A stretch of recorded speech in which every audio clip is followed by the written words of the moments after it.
What's up, guys? JD at JD's Custom Buggies. Outside here of the shop, actually, I have one bay that's kind of dedicated to, I call it the toy box, where we kind of park our personal machines, at least the ones that I can fit in there, and kind of taking a little mental inventory of what I need to do to get this project done by June. Um, my intentions are we're trying to plan a trip to go to Hatfield and want to kind of get this ready and take it up there with our racers and maybe spend a day in it up there on the trails and see if I can't get it nice and reliable and trail worthy.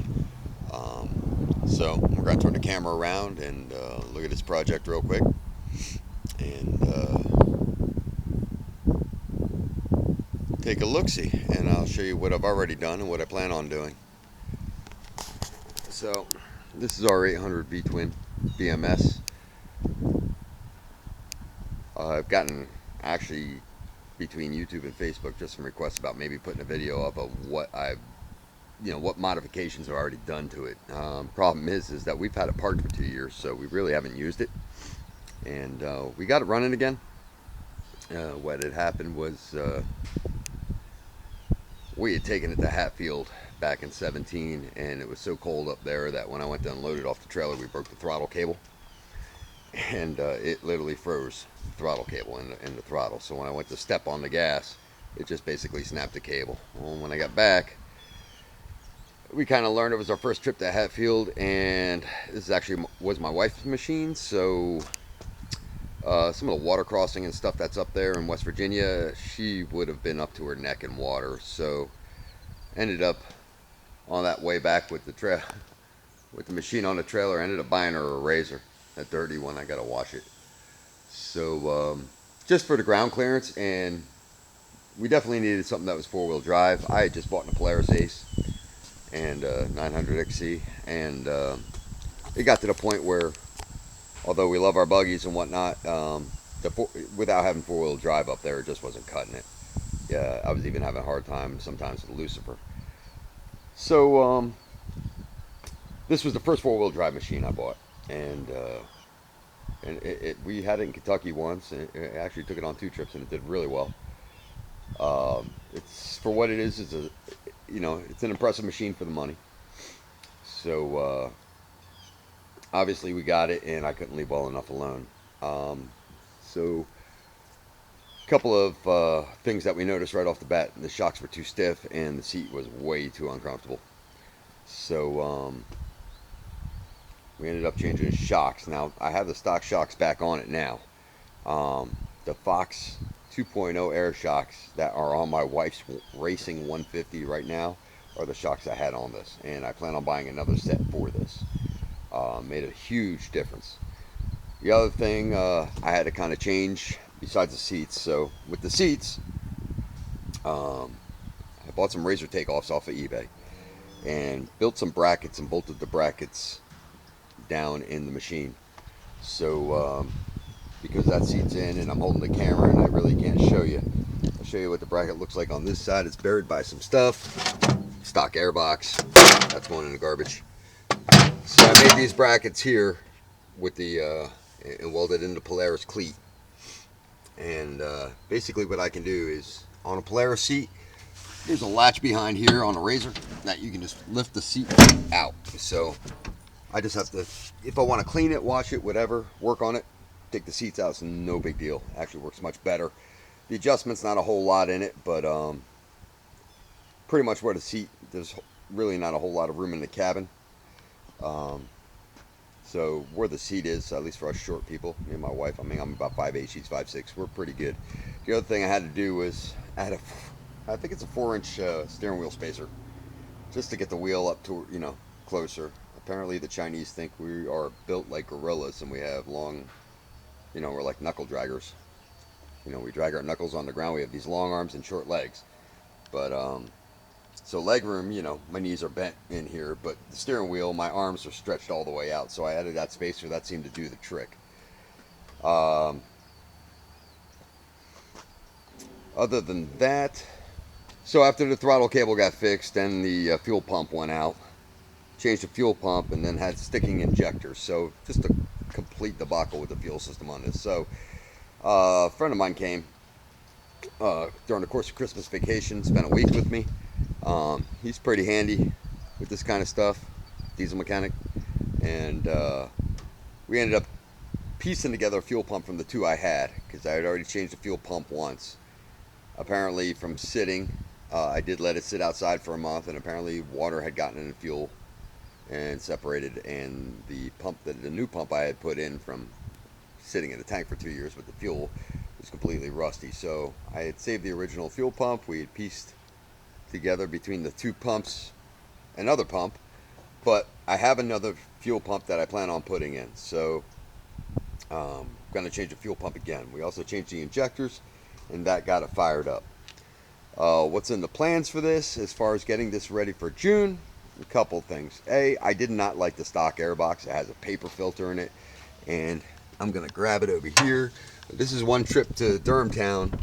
Obviously, the clay in Durhamtown sticks to everything, but that's how much gets inside the air box. And I even had an outerwear over the inlet. I didn't like the filter system. The filter was covered, so we're gonna ditch that, and we're gonna opt. What I'm trying to do is retrofit this guy. This aluminum air box in here with a unifilter. I've got shoved in there the biggest unifilter I could get it fit in there. So what I'm gonna have to do is this hole right here is gonna have to fit this box. It's gonna be a tight fit, but I have a couple plans. If I have to move the fuel tank back, I'm gonna make a new bracket and move the fuel tank back closer to the wing. And there'll probably be a video on that whole thing. Other than that, I just changed the oil in it. She does fire up. The other few issues I have is, since last I rode it, or she rode it, or we rode it, the light bars quit working, so we're going to figure that one out. My headlights are working. That doesn't seem to be an issue. And the winch. I ended up taking out the stock Chinese winch. The first time I tried to use it, it was hit and miss. It would work 1 second and not the next, and we actually had to use the winch a friend out. We got stuck in a razor. So right now this winch isn't working, so something with the wiring, I'm going to check it. It might be a fuse, it might be just a bad, the solenoid might be bad, just from sitting. But I'm going to go through it and everything. I'm probably going to clean up some of this wiring too. A lot of the wiring that I added, like this, I didn't cut any of it down. So I'm probably going to kind of streamline this whole wiring situation here too. The other thing we noticed is when I started it up is she's not putting out the same charge. The rectifier doesn't seem to be putting out the same charge as it used to. It used to idle at like 14 volts, and now it's at idle. It's between like 12.7 and 13. Being it's a fuel injection system, I just think it's going to benefit from having a better charging system. So what I did is I did a little research. The Can-Am Outlander rectifier actually is the same as this unit, so I have one. It's in the shop. We're going to end up installing that. The BMS 800 is supposedly a clone of the Can-Am 800 motor, the V-twin in this. So, like the belt is the same and whatnot, the clutching is the same. So as parts go bad, I'm just going to start substituting it for actual Can-Am stuff. The other thing I'd like to do, and we'll see if that gets done now, is at least get rid of that muffler. Because I'm a dealer for a couple different exhaust companies, Yoshimura, FMF, HMF.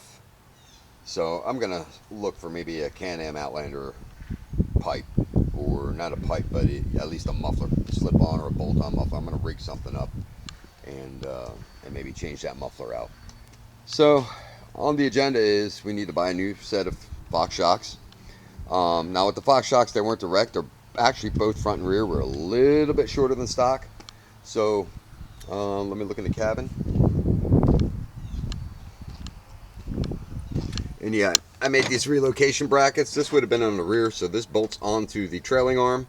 The one hole utilizes a stock, bolts into stock where the block is here.